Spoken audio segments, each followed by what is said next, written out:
오늘 읽은 성경 말씀을 통해 우리들이 분명히 드러난 성령의 의미를 확인할 수 있습니다. 성령은 예수님을 믿는 모든 사람들에게 주어지는 것입니다. 그리고 이 성령은 우리를 어떻게 해요? 변화로 이끌어갑니다. 진리를 추구하고 말씀에 목마른 니고데모처럼 예수님 앞에서 사람들이 익숙하게 질문하는 혹은 열광할 수 있는 어떤 매력적인 기적에 집중하는 것이 아니라, 우리는 예수님이 니고데모에게 말씀하셨던 다시 나지 않으면, 그것도 물과 성령으로 다시 나지 않으면 하나님 나라에 들어갈 수 없다는 의미를 깊이 새겨야 합니다. 또한 이사야가 자신이 인간적으로 기대했던 존재에서 성령을 통해서 하나님의 음성을 듣고 주님 제가 여기 있습니다 라고 응답한 변화에 주목해야 합니다. 우리 모두에게 주어진 성령은 어떻게 하니 우리를 변화로 이끌어갑니다. 그것을 우리는 다시 태어나는 것, 인간적인 기대에서 하나님을 소망하는 존재로 변화하는 것이라고 이야기하지만, 그 변화는 주님 제가 여기 있습니다라는 고백으로 하나님의 일을 대신하는 존재로 이 땅을 살아가게 된다는 의미입니다. 연결해 보면 여러분들, 성령 받았다는 것은 우리가 변화됐다는 건데, 이제는 내가 마음 내키로 되는 대로 살아가는 존재가 아니라 생각하고 절제할 것을 결정할 수 있는 존재가 되었다는 얘기예요. 그렇게 됐더니 하나님의 자녀가 됐고 공동 상속자가 되는 거예요.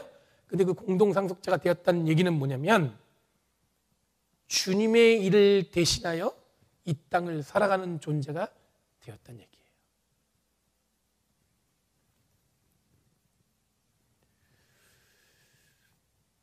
여러분, 그러면 하나님의 일을 대신한 존재는 성경을 읽어내면서 누군가를 적대하거나 적대적으로 대하거나 혐오적이거나 배타적인 말로 응답하는 존재는 결코 아니라는 것을 기억해야 합니다. 성경을 읽어내는 그리스도인으로 우리들이 분명하게 생각할 것은 뭐냐면, 우리들의 존재가 성령 받음으로 변화되었고 거듭나게 되었고 하나님의 일을 대신하며 살아가는 존재가 그리스도인임을 기억하시는 저와 여러분이 되길 간절히 바랍니다. 제가 여기 있습니다. 저를 보내주십시오. 이 고백은 단지 여러분 선교를 위해 부름받은 자에게만 혹은 사명받았다는 자에게만 주어지는 고백이 아니라, 성령 받음으로 하나님의 자녀로 상속자된 모든 그리스도인들이 세상에 어떤 상황에 놓여 있든지 하나님이 하실 일을 대신하며 살아가는 존재라는 것을 의미하는 것입니다. 우리가 예수를 믿는다면, 여러분 예수를 믿으시죠?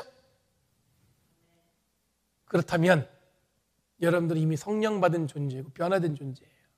그리고 어떻게 하는 거예요? 주님의 일을 대신하기 위해서 이 땅에 살아가는 존재라는 거예요. 그러니까 주님, 제가 여기 있습니다. 저를 보내십시오. 이게 누군가에게 특별한 사람에게만 주어지는 것이 아니라 예수를 믿는 모든 자에게 주어지는 고백이라는 것을 기억하시는 저와 여러분 되기 원합니다. 오늘 제가 여기 있습니다라는 고백과 함께 저를 보내주십시오라는 결단을 여러분들 누군가를 혐오하거나 배타적으로 대하는데 사용하는 것이 아니라, 우리를 성령으로 하나님의 자녀, 상속자 삼아주신 거룩하신 주님의 은혜로 이 땅을 살아가며 그 은혜를 나누시는 저와 여러분 되기를 간절히 바랍니다. 기도하겠습니다.